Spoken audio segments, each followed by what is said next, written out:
these generous funders.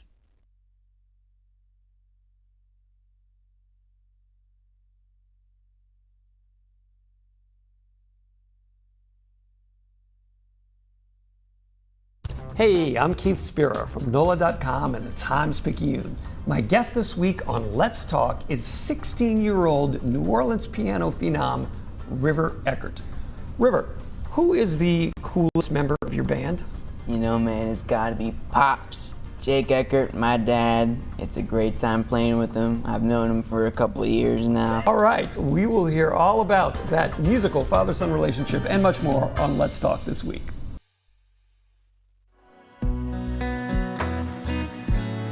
We're local and educational. Inside New Orleans Sports with Eric Asher is underwritten by... At Villeries Florist, we deliver the magic of flowers 7 days a week to the North Shore and South Shore in the New Orleans area. Whether it's for birthday parties, baby celebrations, Villeries provides colorful floral displays for all.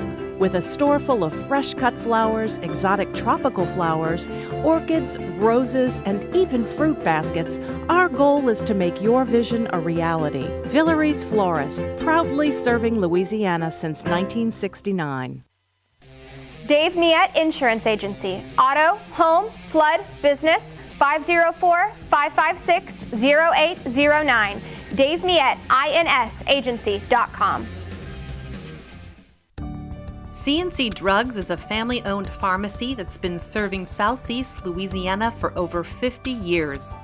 Whether you need help taking care of an elderly family member, a growing child, or even a pet, C&C provides patient-centered care for your entire family. C&C Drugs, large enough to serve you, small enough to know you. Locations in Mandeville and Araby.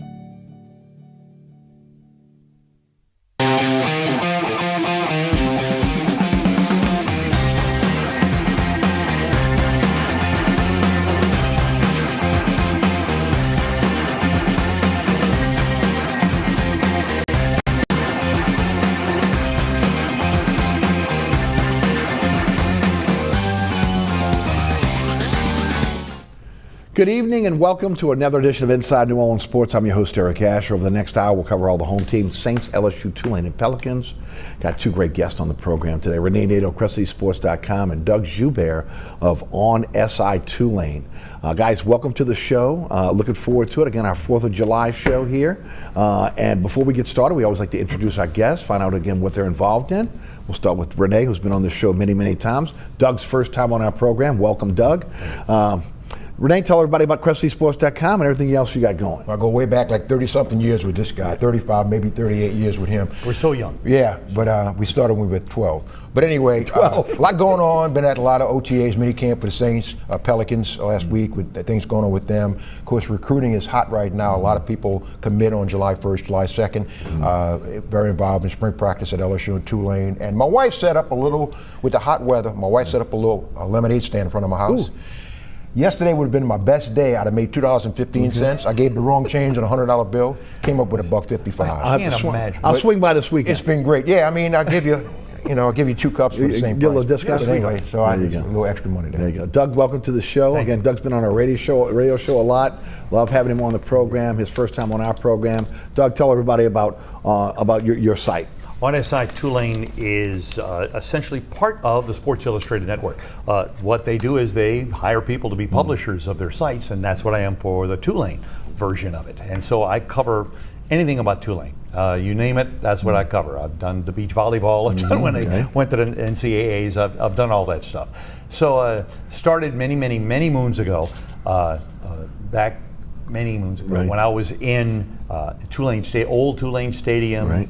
I was there when Tulane beat LSU, back in 1973. I was in the stands. Yeah. I was there under the Northwest overhang is where because my dad was too cheap to buy tickets anywhere else.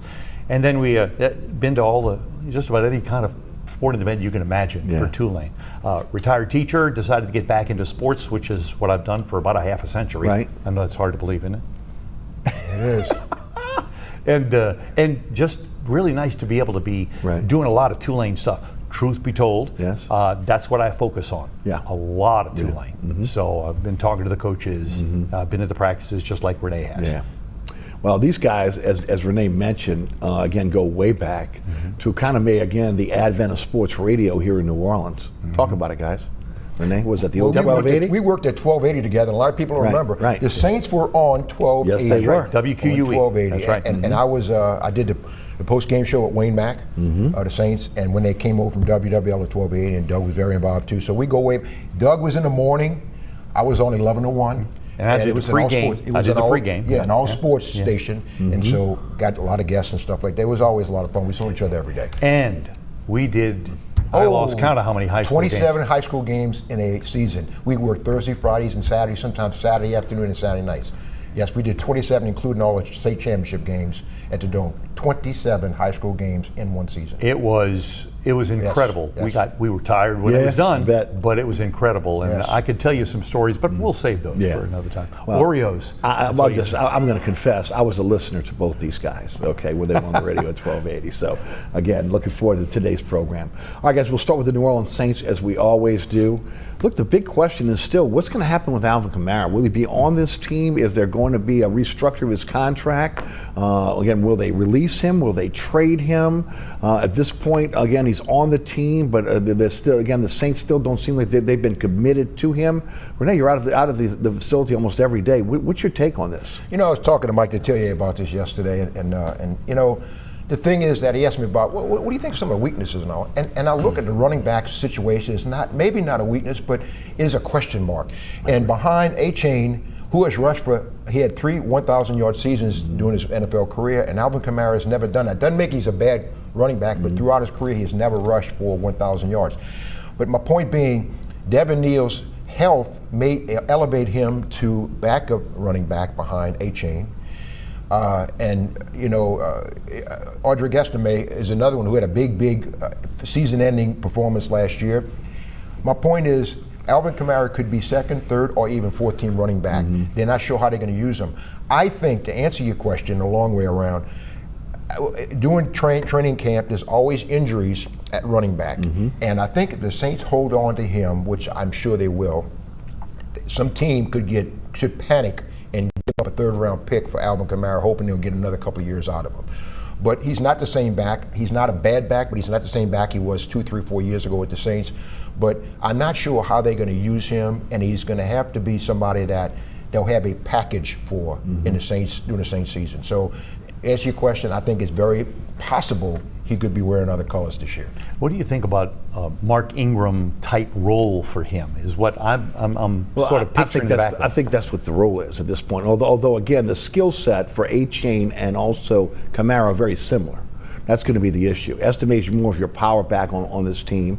When you look at Neal, again, he's a guy that again really showed he could block real well for them last year. Again, for me, I think there's a place for Kamara on this roster. And again, you mentioned injuries are one of those issues, but also, again, he could be utilized again either in the backfield with A-Chain, or again, you can put him in certain packages as you mentioned. Well, and the thing is that, you know, Devin Neal was hurt, so that was a sample size of what he could do last year. But in 760 carries in College of Kansas, which he is the all-time leading rusher, Gale Sayers, John Riggins, he's got more yards than them. I think he fumbled twice in 760 carries. So he's very reliable. He's a guy who can run between the tackles. And if he fits in comfortably with A-Chain, that could drop Alvin Kamara to third, and how many reps will he get in a game? I don't think he's on this team if he's the third team running back, making what he's making. That's what it could come to. I think you're right. Okay, I just don't. I mean, at that point, they're either going to release him or they're going to trade him because of the money he would be because of the money he's making. Right. I mean, you're not putting a guy like that at your third team running back. The question is, again, to me, there is a question mark in terms of, again, how deep that offensive backfield is. You know, I think Estime can be your power back, but again, I think Neal's a question mark. You look at again, you know, I think they brought in Chandler as well. So there's still a question mark, and I'm just wondering again why they have not been more committal one way or the other on Kamara. Because they really don't have to right now. I mean, they don't have to make a decision right now. They can wait till to training camp, and I think that's their best option. To wait to training camp and see what happens in injury-wise around the league, and what kind of offer they would get. So they don't have to make a decision today or anytime soon. July 28th, training camp begins, and they don't have to make a decision until into August sometime. Now, I will say that whoever gets him is going to have to take on a huge financial burden, and so it's going to be sort of calculated on how all that will work out at the end because of the amount of money that's going to be moving to whatever team he goes to. If he's traded. If he's traded. Right, if he's traded. If he's cut, the Saints eat all the money, and then of course That's he's why I on think they're restricted going free to hold agent. on. Yeah, they're going to hold on to him and get the best deal for them, and I think they know that trading him would obviously be the best option. Your thoughts on the offensive line? The depth on the offensive line, the starters. My concern is the center position right now, especially again with McCoy again missing most of 2 seasons, the back-to-back 2 seasons. Most times they keep 9 offensive linemen around, and I wouldn't be surprised they keep 10. Torricelli Simpkins right now would be the backup center. Right. Dave Edwards coming in, talk to him. He is unbelievably smart guy, and he's a great communicator. He told me an interesting story. In the Super Bowl, he's a 24-year-old young guy playing next to Andrew Whitworth, and he said he remembered everything he did at practice, so he learned a lot from Andrew Whitworth. Dave Edwards is going to be a great addition. And the rookies, the tackles are going to be great. They, going into the second and third years, and I think that the depth behind them I'm a little concerned with. I think a guy who I like a lot, and they gave him some good money, is this Alan Heron kid out of Maryland, undrafted free agent. They gave him almost $300,000 to come on board, and I can see him on the practice squad maybe. Okay. But I think he's a guy, and I've spoken with him. He's got what it takes to be a lineman. I think they have enough bodies and they have enough people. I think Dylan Radunz is another guy who I think is really important at guard. He represented himself well.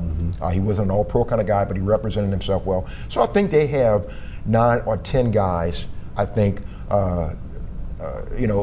Austin Richards is another guy who played the tackle. Right. I think they have 9 guys and 10 guys, and I think because of an injury, could weaken that spot. I think they may keep 10. I think they may keep 3 tight ends. Yeah, I could see him I could see him keep 3 tight ends. The question is again, what happens at guard? And Radunz is kind of you first got the bench at guard.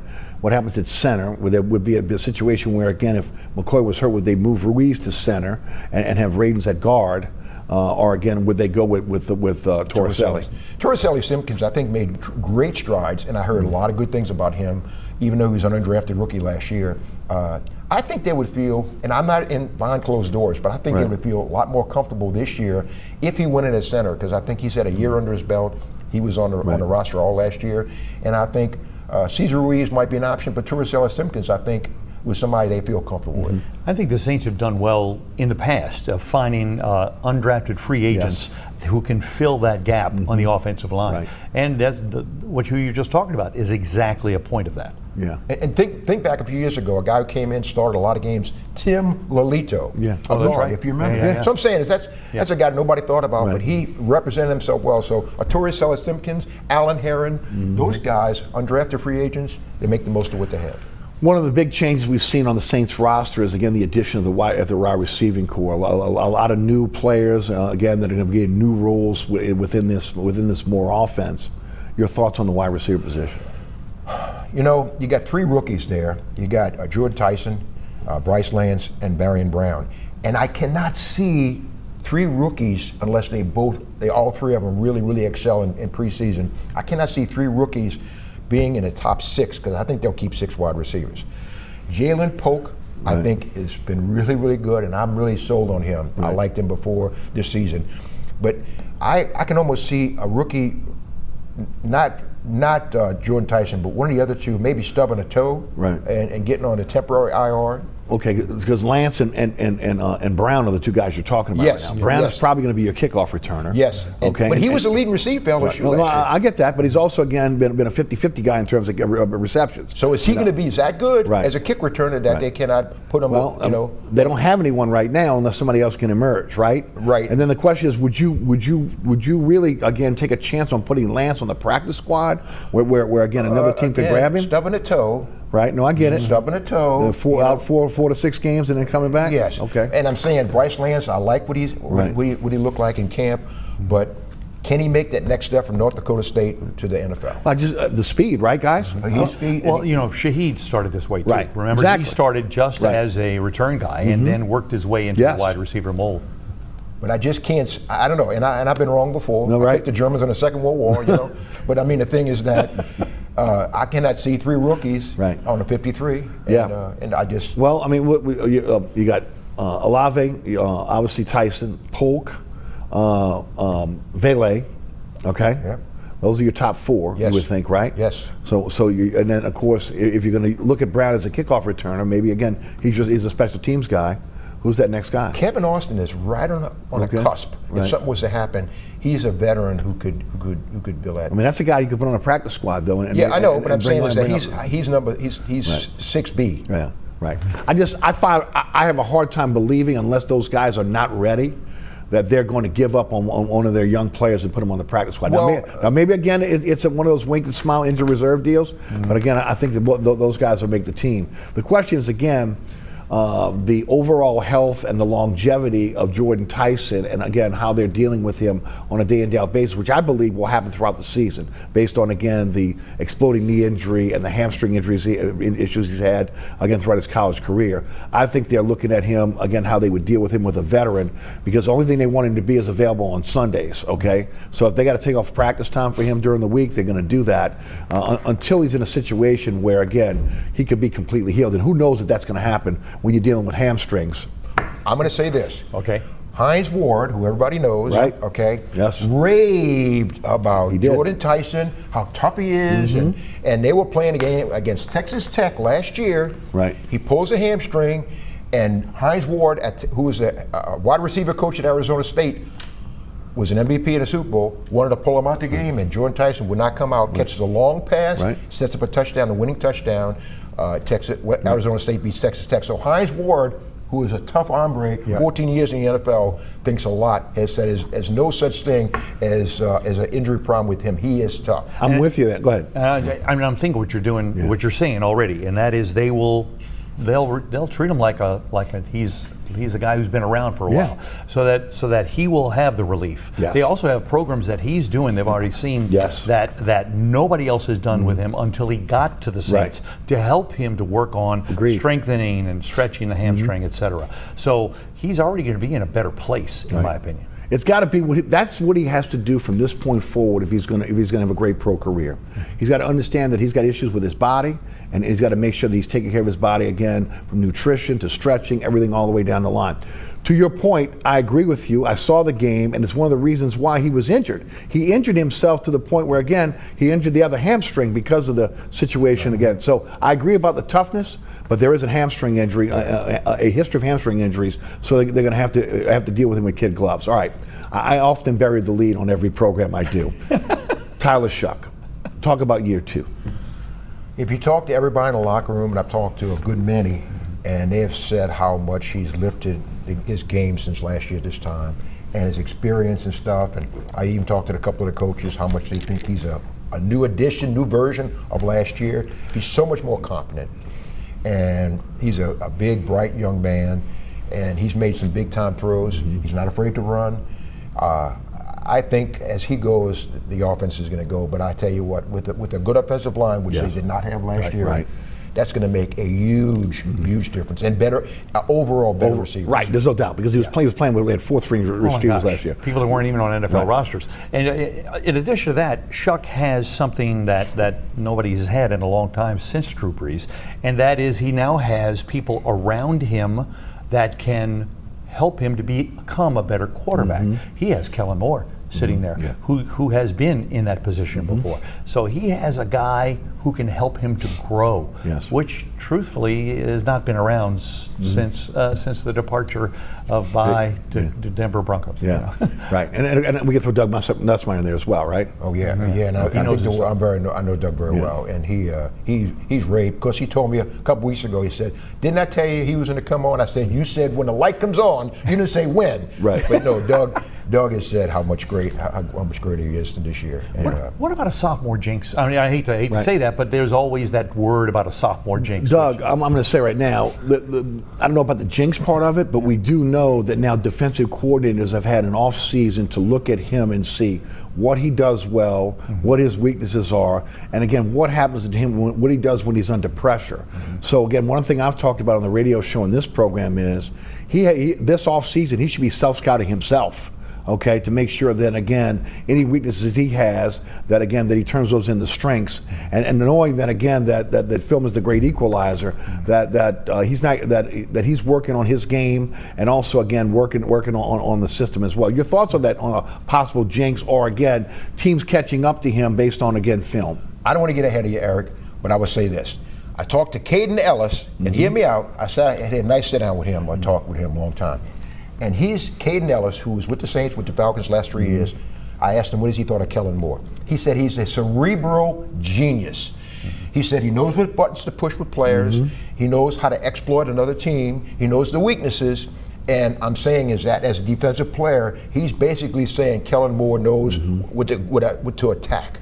And he knows the strengths of his players and the weaknesses of the opponents. Yes. And I'm not saying he's the only one, but Caden Ellis, who came over, he was wide-eyed describing Kellen Moore and how great he thinks it is here. So I think Caden Ellis is what he was describing, Kellen Moore, is going to help so much Tyler Shuck being in that system for another Now, you year. guys could talk better to this than I can. But is it essentially true that he had a limited playbook to work with anyway, Shuck, last year, and that playbook is now opened wider this year? I can believe that. Yes, I can definitely believe that. I mean, you look at where they were, the players that they had on the field at the end of the year. Again, they weren't first in the offense. So, but what he did was, and he did a lot of things on his own, okay, to make plays. Then again, plays that you thought were dead. With his mobility, his arm strength, his accuracy, he was able to make plays. And I think that's why Saints fans are encouraged and really think they have their future quarterback in Shuck right now. Well, you're not going to confuse him with a guy who's going to run the option or anything. But look what he did against Tampa Bay. Took off and run. Oh, yeah. He's a big guy. And keeps his eyes downfield. He's enough of a mobile quarterback that you have to respect, and you just can't. You have to play 11 against 11 because someone on defense has to kind of account that he doesn't break that pocket and hurt you. I would agree. Let's talk defensive line first. One of the questions is, again, they were really good against the run toward the end of last season. It's really the reason why the defense turned around. Will they be better against the run this year? Again, is this a team that, again, can stop teams on first and second down and put them in passing situations? You got two guys coming in. One was drafted, one was hurt last year. Vernon Broughton, third-round pick last year, missed the whole season because of an injury. And Christian Miller. Yes. I got to think that if there's a guy who may be on a bubble, it's Davin Godchaux. Okay. Because age, and I think they may have some guys like Christian Miller and Vernon Broughton they bring in. They can rotate Brian Bressee's back and all. Nate Shepard they like a lot. Yes. So to answer your question, I think not only because of the defensive line, because of Caden Ellis and those guys, and the Brandon Staley defense, I think is going to make a big difference. So it's not just the front seven. I mean, it's the front seven. Yes. And I think that'll make a huge difference in stopping the line. I'm going to jump ahead if you don't mind. I know you were about to talk about linebackers, but how much are they going to miss Demario Davis? Well, his experience, it's going to be hard to replace, but he is getting up in years, and I think the perfect fit for him was Caden Ellis. They are 1A and 1B. Okay. Same kind of person, and he's Caden Ellis is the green dot linebacker, and if you remember, he was going 3 years with the Falcons, 100 tackles plus every season. So if you're going to replace Demario Davis, as close as you can get, Caden Ellis. My only question would be, again, and I'm not questioning Ellis's ability here because we saw him, again, really played out of position with the New Orleans Saints. They really did not know how to utilize him. But again, we saw last year Demario Davis diagnose plays pre-snap and getting guys in position where they could be effective, and him in a lot of cases understanding where the play was going before the snap was. Will they still have that same type of play at that linebacker position with his experience gone? I'll say this, okay? I'm not evading your question, but Caden Ellis had 64 pressures the last 2 years, more than any off-ball linebacker in the NFL. He came here, one reason, he thinks Brandon Staley can convert some of those pressures into sacks. So will he be good enough to diagnose as Demario Davis? He doesn't have the experience Demario Davis, but collectively you got Justin Reed back there. You got guys that I think collectively, And Justin Reed is going to make a big difference. Both him and Blackman in the back and defensive back. So and believe me, guys talk to one another back here. Watch this, watch that, and stuff like that. So, it may not be all on the linebackers. A guy like a Justin Reed or Blackman or somebody like that can make a big difference. I think one of the keys to the linebacker core is going to be Stutzman. Okay, again, because they need that third guy in the rotation. Where will he be? He's always been a great run stuffer at Oklahoma.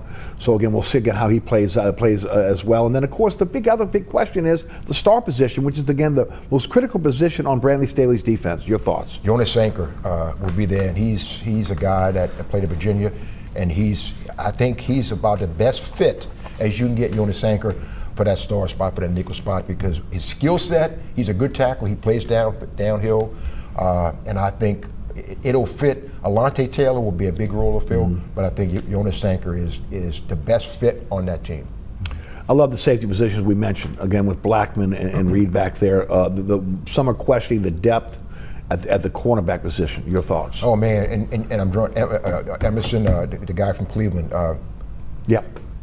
Martin Emerson. Yep. He was out last year. He missed all of 2025, and you have to knock the rust off. So I'm a little concerned about the depth at cornerback. T.J. Hall was the last pick in the draft this year out of Iowa. He might be a guy that may emerge, and you may see more of him. People think, well, he's the last pick. He may emerge and get some reps at cornerback because Martin Emerson, and you have Isaac Yadam on the other one. Yes. And so I got to tell you, with no disrespect, I'm a little shaky on the confidence in both those guys being the backups. So what makes you confident about TJ? Well, opportunity might be, and the fact that he is a very athletic guy. He's played safety before, and I think if an opportunity presents itself, I think T.J. Hall is a guy that he may not. I think he's a guy could rise to the occasion and seize an opportunity. Martin Emerson and Isaac Adam, how good are they going to be? And so it could open the door for somebody. I would add this: T.J. Hall was again played in that Iowa defense again, which again a lot of zone. Staley tends to play more zone than man, so again there's a fit there. But I also think there's an immediate fit for him on special teams. Yes, and he's a headhunter kind of guy. Yeah, I really do. Now look, one thing we didn't talk about was again the pass rushers. Cam is back. I love the rotation there. The question is again, Chase Young. Well, if Young is healthy, they're solid. You saw the difference in this team when Young came back from the injury. How again Cam excelled. How the entire defense changed again, especially the front seven. So he's really the key to the front seven and the defense. And Anthony Jennings is a guy. Right. Do you like him? Yeah, he's a rotational guy. Yeah, okay. Tyree Wilson, we don't know. Right. I mean, but Jennings is more the run stuffer, though, right? Yes. Right, yeah. And he's a guy who can bring some pressure. But I think the edge rushers with Chase Young and Cam coming back, and Cam is going to know his role. Yeah. I think they're pretty well set right there. Doug, again, being around as long as you have with sports, one of the things really aging me, isn't it? All of us, really. I remember when I was a little boy, I used to watch him. The one thing that we're seeing now is, again, because of the 17-game season and eventually the 18-game season, NFL teams are going to be going to 2 preseason games or at 3 now. We're seeing a lot of these joint practices. And Kellen Moore is doing something that we have kind of unprecedented with the New Orleans Saints that we've seen. We've seen joint practice before, but we've never seen them take on 3 teams in really a couple of weeks. Again, they'll have a joint practice against Jacksonville here at the team facility in Metairie on August the 13th. They'll travel to California. They'll practice against the Dallas Cowboys on the 18th, and then the Los Angeles Rams on the 20th. There'll be 1 practice only, not the normal 2 practices. I love this. I think this is where you really, again, can test yourself as a team to see where you are, again, against other teams. And also, again, I think this is a way that Moore ultimately, again, can play his veterans in the joint practices and then see what he has in his backups when it comes to the preseason. Your thoughts on joint practices? Yeah, I love joint practices, me personally. I don't like cutting back eventually to 2 preseason games. I don't like that because that's how you judge who's going to make your team and who's not going to make your team. So my real question is going to be, how are they going to adjust during the off season to compensate for the lack of using those extra preseason games to judge who's going to make the team and who's not going to make the team? I think some adjustments have to be made. You've already said how they're going to practice the veterans during the week, and then maybe let the other guys play a little bit more. But I'm just not into that, me personally. I would like to see them stay at 3 preseason. You don't need another. You charge in the same amount as you do for a preseason game you do for a regular season game. I don't think that's going to be necessary, but you're right. That is the future. Right. What are the Players Association saying? What are they saying? They're not liking it. Well, I mean, again, they know eventually it's going to be 18 games. Yeah. And I've been against that. I was with the NFL players, retired players. I was secretary treasurer for 12 years.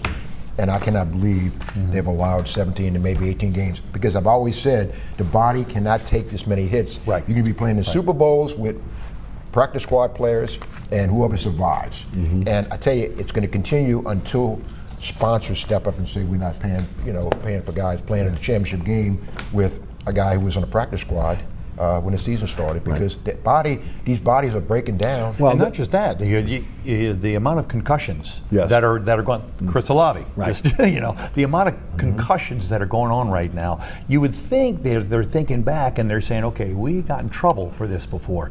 What's going to happen in the future? It's not going to get better. Right. No matter what kind of helmet they put on their heads. I do worry about that. Well, I will say this. If NFL Players Association will be looking for more bodies, so they'll be looking for more opportunities for guys to get jobs. So if there's going to be an 18-game season, they're going to be looking for, again, the teams to expand their rosters. Well, but what you're saying, Eric, is the quality is going to go down. Because you're adding bodies that right now guys might be working at the supermarket. No, true, I get you. You want to play NFL football? Right. You can go back, right? Yeah. You go play. Yeah. But again, it's about this at the end of the day. And also, again, the draw of NFL football, and people are going to they're going to tune into an NFL game no matter what, and more than likely, again, we'll see more of these joint practices less preseason games. But again, for the Saints, look, I really believe Moore will utilize these joint practices for his veterans, so he can see what he has against other veterans, and we'll see those preseason games where again we'll showcase the young players and see if they have a chance to make the team. I'll say this quick. Back when he was here, if Marcus Colston would have been on the team with only 2 preseason games, he probably wouldn't have made this team. I agree. Yeah. So I agree. No, there's definitely something to that. You are watching Inside New Orleans Sports. I'm your host, Eric Asher. Doug Joubert and Rene Nadeau are our guests. We come back, we'll go Tulane, LSU, and then we'll finish off with Pelicans. Stay tuned. Hear from our underwriters. We'll be right back.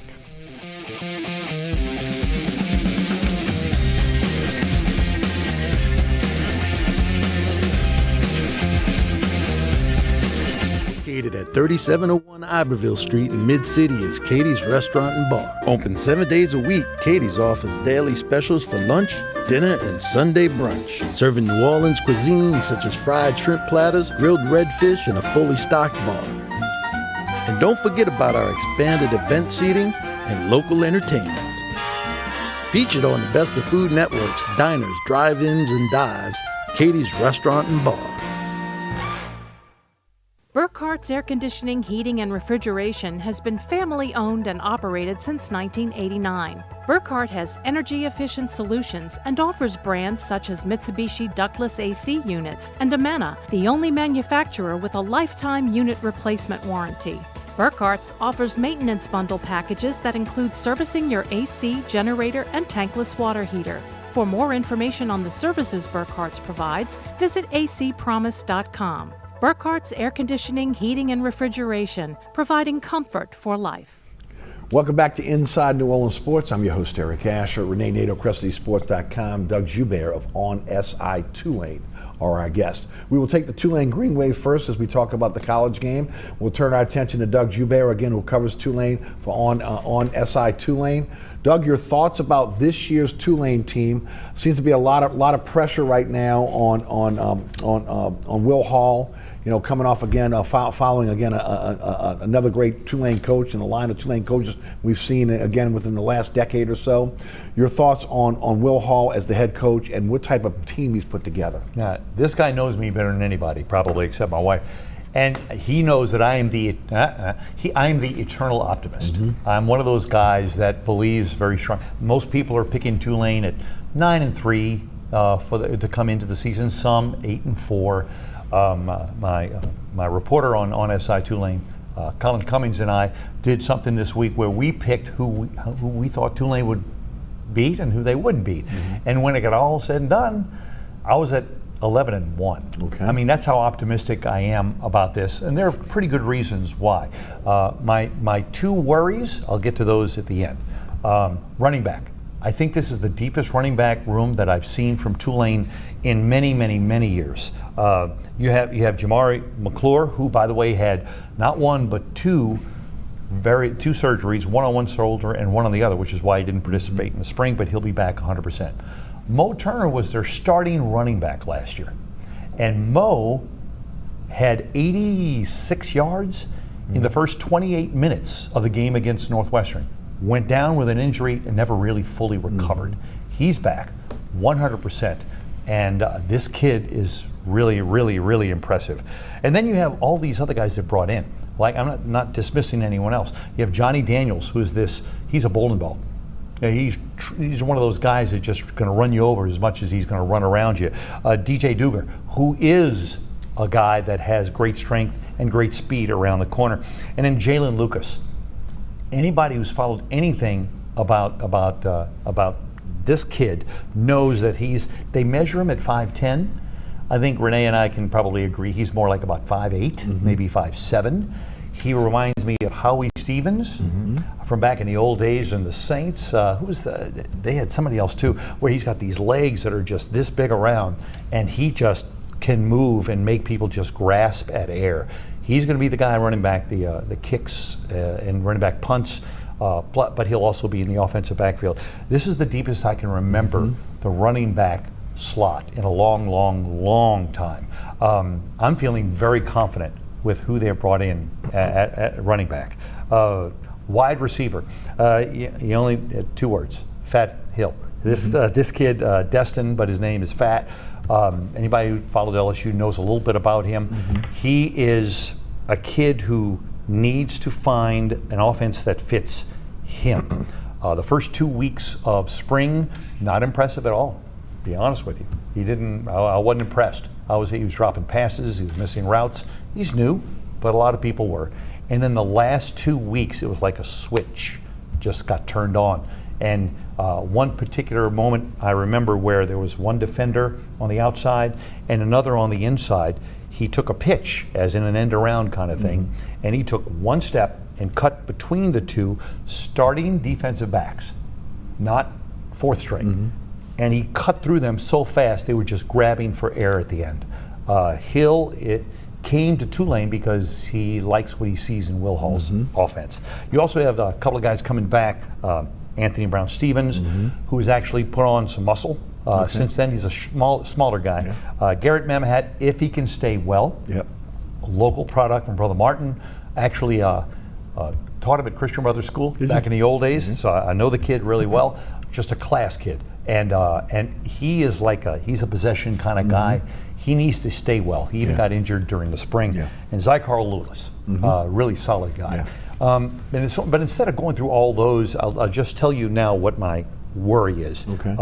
Some people will say it's the quarterback. I do worry about not finding someone. We were told that it was going to be Caden Samansa and the kid who transferred in from Houston, Chris Gremion.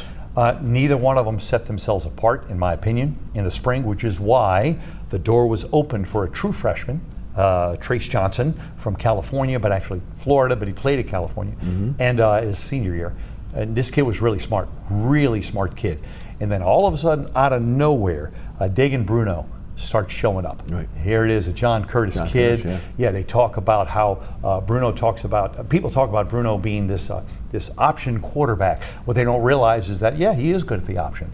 But the kid threw for over 1,000 yards in his senior year. And to me, he was the one showing some real promise at the end of spring practice. Now, I can tell you, this guy was here at all of them. He's probably going to tell me I was wrong every time. But I mean, what do you think about the guys? He was at almost every practice that was there. So what do you think about what we saw? I tell you, with the quarterback situation, you're right. I think it's going to be 3 guys, and I think Dagan Bruno is going to have a package because of what he can do. He's gained some weight, and he can throw the ball. He can hurt you in some ways that defense, it may be a little different from Chris Gremion and Caden Zamanza. Mo Turner is, they call him a star position. He's a running back, but he had a really good career at Louisville before he transferred down.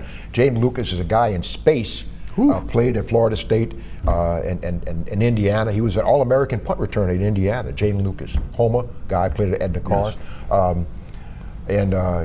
You know, the offensive line, I'm a little concerned because That's it's what I one was of the talking about. lightest Yeah. offensive lines in all of college football. Average across the board? Yes. Yeah. I did a story this past week in CrescentCitySports.com. The average offensive lineman starter in the FBS, and that's nationwide, is 311.1. Okay. Tulane is somewhere between 288 and 293. Wow. Oh no, that's a big difference. And he was watched. The tackles are maybe 275, 285, 290, up in that area. The guards are 280, 285. So they have to be a little creative. And that's not by design, right? That's just Well, they lost all but one Right, offensive right, lineman from right. the team that was starting in the Ole Miss game, the college football playoffs. One guy's coming back, Reese Baker. I think he may be the biggest. They moved him into, well, actually, Mikau, the guy from Boston right, College, Mikau. is 3 Ryan, he's They 3 moved something. Reese Baker, who was the right tackle, and the right guard.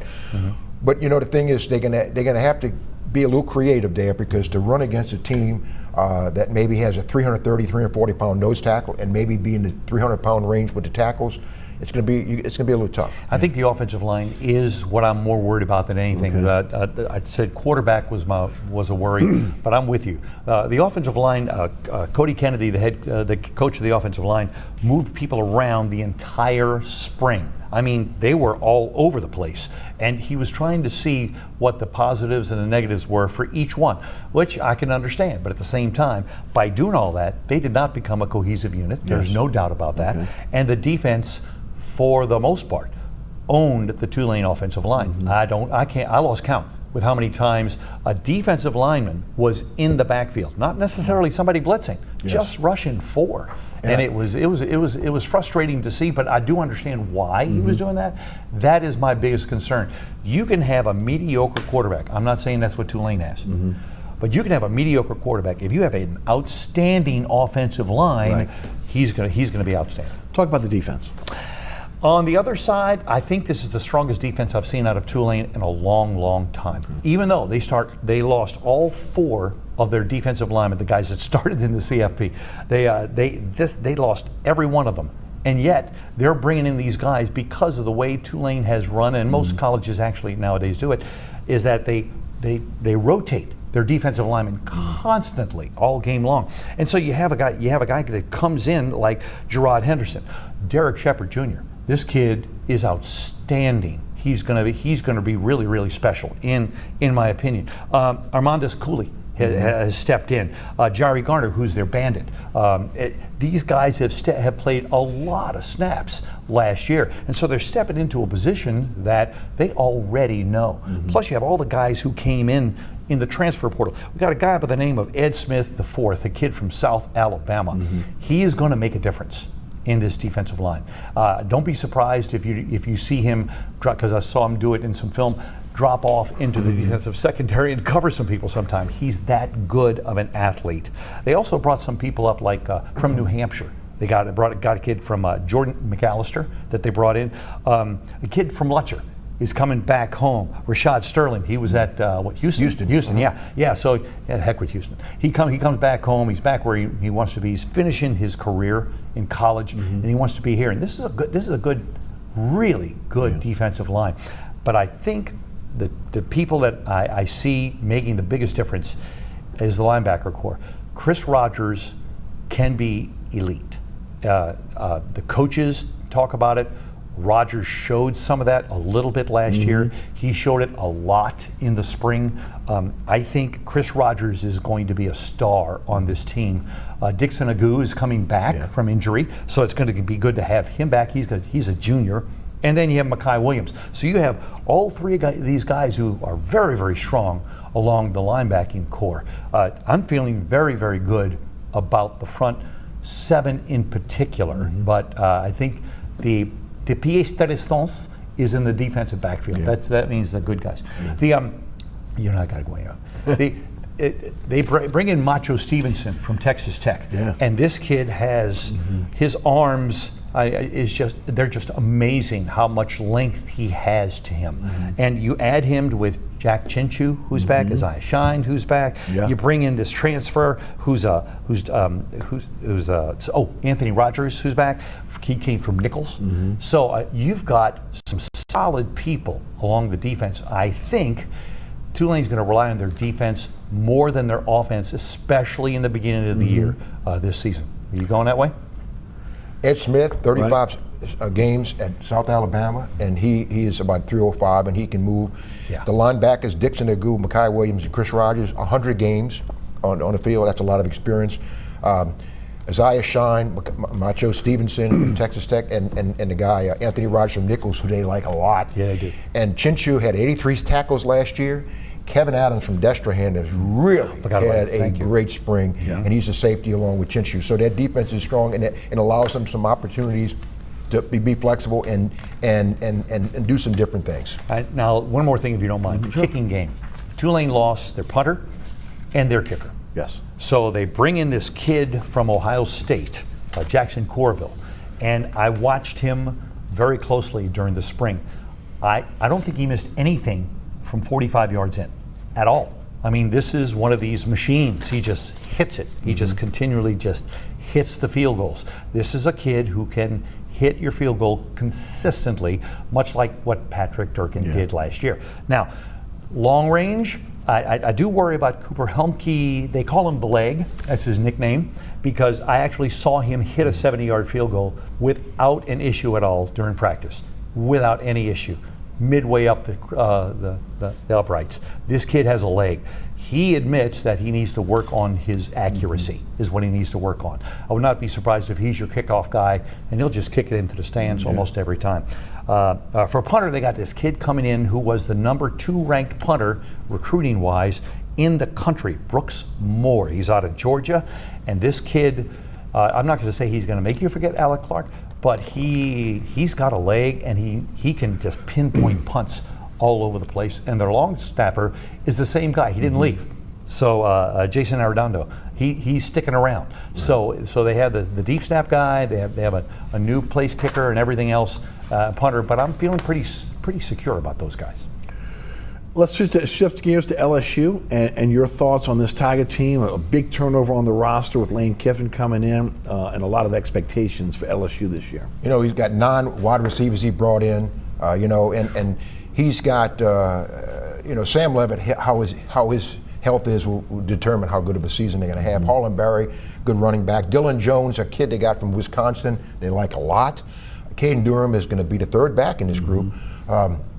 But I think the offensive line with Seaton at 1 tackle, and I think that the offensive line, Braylon Moore is the center there, and he's one of the best in the SEC. I think that's going to mean a lot, and he's got a lot of experience. The thing is, the receivers, they can go to a lot of they can seek mismatches. And Jace Brown from Kansas State is a kid who, has been unbelievable. At Kansas State last year, it was a feature receiver. I think the thing is that the offense that Lane Kiffin runs and Charlie Weiss, they seek mismatches and opportunities, and they got the people that they want. Again, you can say this with any level of football. Injuries will indicate and dictate how good they're going to be. If something happened to Sam Levitt, there's a drop-off to Houston Street, Long Street. But I think that overall, talent-wise, they can line up and play with anybody in the SEC, which means a lot. They average, speaking of offensive line, they average about 308 across the front, which is good. Yeah. And you don't have to be 320, 30 pounds anymore, because I'll say this too, and this is something Mike Detillier and I talked about yesterday. Sometimes you don't want guys who are 330, 340, because they got to block those edges, those speed rushes, and you want a guy like a Seaton, Jordan Seaton, who lost weight coming here. He's down to 307, who can handle those speed rushes in the SEC. So I think you can expect a wide open attack with Sam Levitt and Lane Kiffin. Like he says all the time, get your popcorn. He likes to score in the 30s. How about Blake Baker's defense? Oh man, they got the best linebacking core in Weeks and T.J. Dottery, who led the SEC in tackles last year, and Devon Keys is a guy who will be an extra piece. But they got Princewell Umanimalian, and he's back, and I'm trying to think. I forget the guy on the Jordan Ross from Tennessee, but they got a great secondary. And the thing is that they have a lot of experience. Ty Benefield, who came from Boise State, last year I'm drawing a blank. What's the guy came? It was a first round pick of the Kansas City Chiefs. I'm drawing Delane. Okay, Maso Delane. He came to LSU, playing the SEC, and be a high draft pick. Ty Benefield came here for the same reasons. And Ty Benefield is 6'3", about 212, and he came to the SEC to be a top pick, and he is going to be. He will lay the wood on you, and he will be a tone setter for that defense. And they got Tamarcus Cooley back there with him. But you got DJ Pickett and PJ Woodland on corners. But the linebacking core. That's going to be the strength. That will be the strength. Whit Weeks and T.J. Daugherty, I think, will be great. And with the edge rushers, Jordan Ross and Lamar Brown was the #1 athlete, and they're going to have to find a spot for him. Right. And you got two guys coming in. Richard Anderson from Edna Carr, 6'3", 340. But Deuce Charles is a guy who is 6 foot, 280, and nobody can block him in the spring. So you're going to have to find a spot. They got Stephlon Green from Clemson, a defensive tackle. Dominic McKinley came in. Right. And they're going to have to find a spot for Richard Anderson and Deuce Charles because both of those guys are that good. All right, now we know that Doug thinks that Tulane's going to lose one game. Your thoughts on LSU? It's so hard to say because, again, you don't know how good all the other teams are going to be. Right. LSU could go 10-2, okay, or even 9-3. Right. But because of the schedule, they're going to play Clemson first, Louisiana Tech, and then Ole Miss. That's going to be a major game. It's tough. If they're 3-0 in the first 3 games, that's going to tell you a lot. Texas, at the end, is going to be really tough, even though they play them. Texas A&M is going to be tough. That's a brutal schedule. What do you think about Ole Miss? That's going to be crazy, isn't it? It is, and that's going to be a game. LSU's going to play Ole Miss on the road in Oxford. In Oxford, yes. But to answer your question, I think 10-2 it would be high and would be good. Would be realistic. 9-3 could happen if, depending how a game goes. Does 9-3 get them into the playoffs? Yeah, because of the schedule. Right. And I think because the SEC and I think LSU, if they play up to what I think they can do, will be highly rated through most of the season because of the type of offense that Lane Kiffin runs and the Blake Baker defense. I think if they lose a game even to Ole Miss or Texas, it's going to be a close game. How strong do you think the American Conference will be this year? I think they're dropping off considerably. I believe Tulane is going to be right where it was. South Florida and Navy are going to be the 2 big teams. Tulane does not play Navy this year, so that's to Tulane's advantage. They'll play South Florida the last game of the year in Tampa. So I really believe that that's going to be the game that's going to determine who possibly could host the American Conference Championship. And if Tulane hosts it, they've never lost it at home. So, I mean, that would be then 5 American Conference Championship games in a row that Tulane has been in, which is unprecedented. But I think they have a good chance. On paper, the SEC, how strong? Well, right now, depending who we talk to, Ohio State, Texas, and Georgia are in the top 3. That's tough. That's tough. And not too far behind. I don't know what the top 20 would be, but you got Ole Miss, LSU in there. Texas A&M's going to be in there. So it's going to be really, really tough, and it's more of a survival in the SEC than anything else. But I can once again see in the playoffs, 3 or 4 or even 5 SEC teams in there. Will Hall's coming in as a brand new head coach. Got a lot of pressure on him. Yeah, and in fact, having the record he did at Southern Miss is why there are Tulane fans who are worried, and I don't blame them. I don't blame them at all. Talking to Will, and you have a number of times, I know, we both have, talking to Will Hall, one of the things he told us about was he kept a notebook when he left Southern Miss, a notebook that everything he did wrong and what he would change. 4 pages of notes that he took when he left Southern Miss. Has he not, he was at West Alabama before that, Division 2? 3, I can't remember. And so very, very successful. How does that translate when you move up? It did not translate well at Southern Miss. But he didn't have a lot of he didn't have a lot of help. He didn't have the from administration, etc. True, and I think he does. Well, I know he does. Now that he's at Tulane, he has a coaching core around him that he has put that he feels very, very comfortable with. Summerall left a number of coaches behind that he did not take with him to Florida. And of those coaches, he's the youngest defensive coordinator I think in the country is Taylor Polk, the guy who's the DC of it, and he. actually, you ever been to a practice, you'd see him. He runs down the field with the kids on kickoff returns and everything else. He is, if you look for him on the sideline, look for the adult that's jumping around more than the kids. That's him. And that's the guy who has developed this defense that we were talking about earlier. That is the most solid part of this Tulane football team. I think Will Hall has something to prove. Now, will he be able to? Tulane 2 years ago had to bring 60 kids in to their roster. This year, 20. So that means a lot of them stuck around because the kids love Will Hall. They absolutely love Will Hall. How about Lane Kiffin? A lot of pressure coming in. Again, the money, the NIL money, the flip over, the turnover of the roster. The $40 million? Is that what it was? He relishes. He kind of likes that. I mean, Lane kind of that's his stick. You know, he likes that kind of thing, and I think he feels very confident. He wants to tell everybody. I think when he's up on the stage, I think he wants to tell everybody we're going to be holding up the crystal at the end of the year. But he don't want to build up anybody's hopes and stuff. But he feels very, very confident of the team he has and the places and the people he's brought in and things like this, that they want to be here, they want to win, they know the tradition of LSU football, and they know the expectations. And all the transfer portals he brought in, when you bring in 9 wide receivers, you got guys who are confident that they're not shying away from competition. This is my job. So there's going to be a lot of competition, a lot of spots, and that's going to, makes the cream rise to the top. As we wrap up, just a quick note on the Pelicans. Really, as nothing is going on right now, the Pelicans, again, cannot be a player in free agency. About $9.3 million under the first apron. The only way they're going to get better this off season is to make trades. So far, they have not been involved in trades. They bring back DeAndre Jordan. Obviously, again, they draft Jaron Pierre Jr. with the 58th pick overall in the draft. Rene, I got about 2 minutes. Your thoughts on Pels?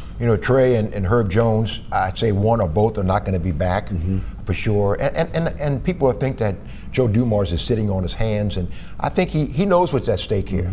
They cannot run it back and have the same team next year. So I think he knows he has a plan.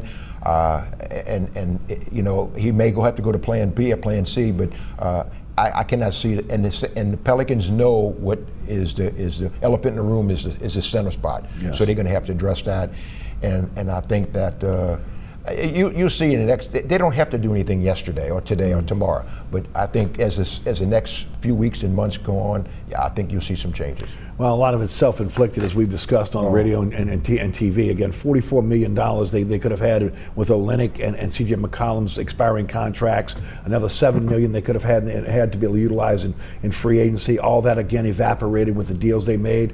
Again, the 5th and 8th overall pick they could have had in this draft. They go with Derek Queen. So, again, they're going to have to live with their decisions, and they really have put themselves in a situation where they're cash-strapped now. And, of course, again, they cannot move off their draft picks for next year, because those draft picks are tied up in trades. But it could mean them, if things work out well for the Pelicans, they could have, again, 2 lottery picks as well. Again, stay tuned. We'll see what Dumars and Weaver do. But right now, they're kind of in a holding pattern because ultimately they don't have a lot of money. And the only way they're going to get better is to trade, again, some of their assets. And as Rene said, either Murphy or Jones or both will not be with this team next year. Well, and again, like New Orleans, after a thunderstorm, there's always a little sunshine. So. We can only hope. We can only hope. Doug, Rene, thanks so much for joining us. It's a blast having you guys on the program, and of course the history of these guys together as well. Thanks so much for your time today. No problem. All right, again, Doug Joubert on SI Tulane, and of course Rene Nadeau, CrestCitySports.com. Thanks so much for tuning in. There's a QR code on your screen that will take you to the WLAE-TV YouTube channel, also my website, ericasher.com. Remember, I say it every week, we are blessed so many ways to catch our program. WLAE-TV, WLAE-TV 2, Pelican Sports Television, our YouTube channel, and of course on all my social media platforms as well.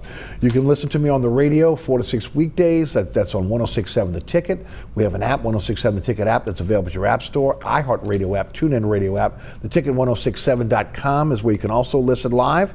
And of course, as always, we want to thank the underwriters who make this show possible. Please support our underwriters. Without our underwriters, there is no show. So please support the underwriters who support our station and our show. I want to thank Alex Chacon, also again Rod Yeager, Jim Dotson, and the best director on the planet, William Hill.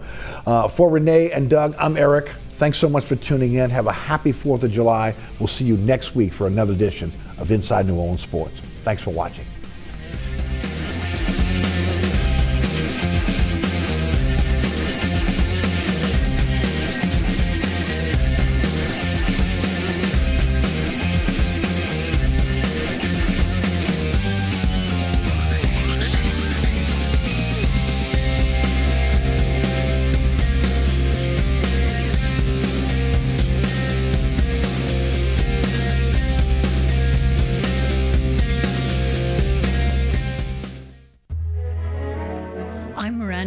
White. Join me for season 13 of Classical Stretch here in beautiful Bermuda. Every workout in this core strengthening series will not only stretch and strengthen your core, but all your 650 muscles. These workouts are for men and women of all ages. Join me for season 13 of Classical Stretch. Sundays at 7:30 a.m. Hey, I'm Keith Spira from NOLA.com and the Times-Picayune. My guest this week on Let's Talk is 16-year-old New Orleans piano phenom, River Eckert. River, who is the coolest member of your band? You know, man, it's gotta be Pops. Jake Eckert, my dad. It's a great time playing with him. I've known him for a couple of years now. All right, we will hear all about that musical father-son relationship and much more on Let's Talk this week.